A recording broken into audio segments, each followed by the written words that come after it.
நம சிவாய. வாழ்க்கையின் தத்துவம் என்ன?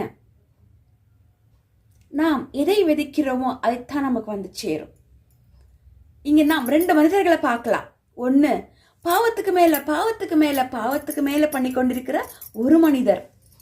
இன்னொரு மனிதர் எதை நோக்கி போனாலும் தர்மத்தை கடைபிடிச்சிட்டு இருக்கார்.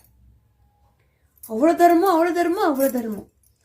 ரெண்டு பேருக்கு என்ன வித்தியாசம்? பாவத்து மேல பண்ணி கொண்டிருக்கிற ஒரு மனிதர் பாத்தீங்கன்னா வாழ்க்கையில வெற்றி மாபெரும் வெற்றி கொண்டு போயிட்டு இருக்கு. ஆனா தர்மத்தை கடைபிடிச்சி நியாயத்தை கடைபிடிச்சி பகவானே எமக்கு நீயே துணை, நீ எனக்கு வழிகாட்டு அனு சொன்ன தர்மகர்த்தா ஒரு நல்ல மனிதருக்கு தோல்விக்கு மேல பகவானே எனக்கு போதும் இந்த பிறப்பே போதும், என்ன உன்கிட்ட கூப்பிட்டுக்கோ, என்னுடைய மரணத்திலையாவது என்னை நீ சாந்தப்படுத்து, என்ன உன்கிட்ட கூப்பிட்டுக்கோ, அங்கேயும் நீ என்ன விட்டாத பகவானே, என்னப்பன் ஈசனே அன்னு சொல்லக்கூடிய ஒரு தர்மகர்த்தா, ஒரு மனிதர். இவங்க ரெண்டு பேருக்கு என்ன வித்தியாசம்? சரி, இவங்க நல்லபடியா வாழ்ந்தாங்க. ஒரு நாள் இறைவனடி சேரக்கூடிய அந்த நொடியானது வந்து விட்டது. மரணம் என்பது தேடி வந்து விட்டது. ரெண்டு பேருமே மரணத்தை சந்திக்கிறாங்க. பாவத்தை பண்ணவர் பாவம் மூட்டை எடுத்துக்கொண்டு தூக்கவும் முடியாம விடவும் முடியாம வந்துகிட்டே இருக்கிறாரு. இந்த பக்கம் தர்மகத்தா புண்ணியம் பண்ணவர், அவரு வாழ்க்கையில இன்ப துன்ப எல்லாமே அனுபவித்து கடைசியில தர்மத்தை கடைபிடிச்சு சிவனே நீயே துணை. ஒரு பூலகத்தில் ஒரு வார்த்தை சொல்லியிருந்தாங்க, நான் இறந்து போனாது என்னை விட்டாதேன்னு சொல்லி ஒரு வார்த்தை சொல்ல பகவான் என்ன பண்ணாரு? அவர் வரக்கூடிய அந்த நொடியானது, மகனே வா, பயப்படாத, உனக்காக நான் இருக்கேன், மரணத்தை தேடி நீ வந்து விட்டாய், உன்னுடைய கர்ம வினைகள் எல்லாம் தீர்ந்து போச்சு, உன்னுடைய கர்ம வினைகள் எல்லாம் போயிடுச்சு, இனி நீ எனக்கு சொந்தம், நீ எனக்கு மட்டுமே சொந்தம், மகனே வா, மகளே வா அனு சொல்லி பகவான் தேவாதி தேவர் மகாதேவர் கூப்பிடுறார். தர்மத்தை கடைபிடிச்ச அவர் பகவான் இதயத்துல போய் சேர்ந்துட்டாரு. அவருக்கு மோட்சம் கிடைச்சது. ஆனா பாவத்துக்கு மேல பண்ணி பூலோகத்துல ஜெயிச்சவர் என்ன பண்ணாரு? எல்லா பூலோகத்துல விட்டுட்டு மரணத்தை தேடி வராரு. எங்க வராரு? தேவர்கிட்ட வர முடியுமா? நரகத்தை தேடி போறாரு. ஆனா அங்கேயும் இடம் இல்லை. நரகத்துல போயாவது அங்க நரகத்தை பத்தி நான் பேச விரும்பலை. அவ்வளவு கொடுமையா இருக்கும் இல்லையா? நரகத்திலயும் ஒரு கிடமில்லை. அதுக்கு மேலாக என்ன? பாலடைஞ்ச பூமி, பாலடைஞ்ச ஒரு இடம், சாப்பாடு இல்லாம அவ்வளவு இன்பமெல்லாம் போய் வெறும் துன்பத்தையே தேடி பாவலோகத்துக்கு போனாங்க அந்த ஐயா.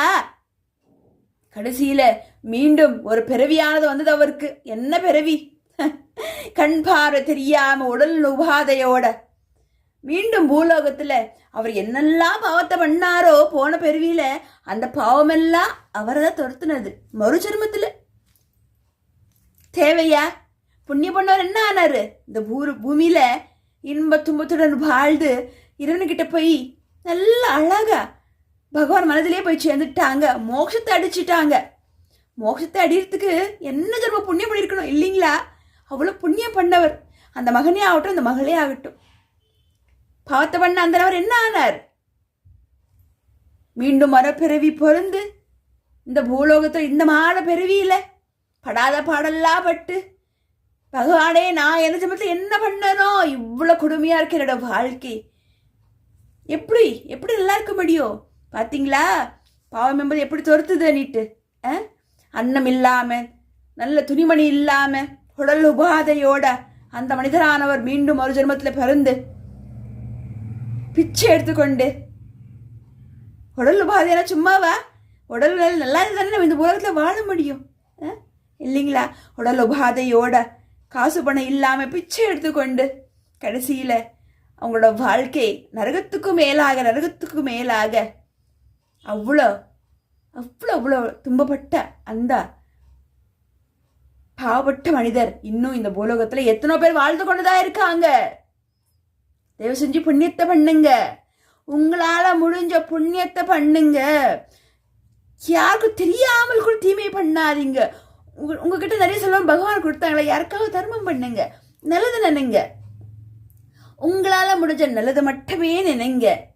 நாம் நல்லது நினைக்கதா நம்மளுடைய பகவானுக்கு, நம்முடைய கடவுளுக்கு சக்தி அதிகமளிக்கும். இந்த உலகத்தை காப்பாற்றுவார்.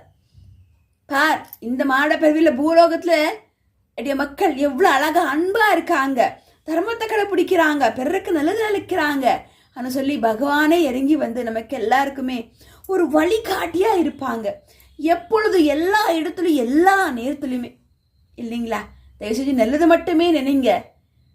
தேவருக்கெல்லாம் தேவர், மகா தேவர் எல்லாமே பார்த்து கொண்டுதான் இருக்காங்க. நாம் பண்ணக்கூடிய எல்லா விஷயங்களுமே ஒருத்தர் நம்மள வாட்ச் பண்ணி கொண்டுதான் இருக்காங்க இல்லையா? அப்ப நாம் ஏன் காசு பணத்துக்காக பெரிய பெரிய இடத்துக்கு போகணும், வளர்ச்சி அடையணுன்றதுக்காக பிறருக்கு நாம் தும்ப கொடுத்து நாம் ஏன் முன்னுக்கு வரணும்? அதுல என்ன கிடைக்க போகுது? ஒரு நாள் நாம் எல்லாம் விட்டுட்டு தான் போறோம், எதுவுமே கொண்டு போறது இல்லைங்களா? அப்பன்னா நாம் இந்த மாட பிறவியில எதை நோக்கி ஓடுறோம்? நல்ல பக்தியை நோக்கி ஓடுங்க. நல் மனத்தை, நல் எண்ணத்தை எடுத்துக்கொண்டு ஓடுங்க. அந்த நெல் மனமே, நல் எண்ணமே உங்களை காப்பாற்றும். ஓம் நம சிவாய. திருச்சிற்றம்பலம்.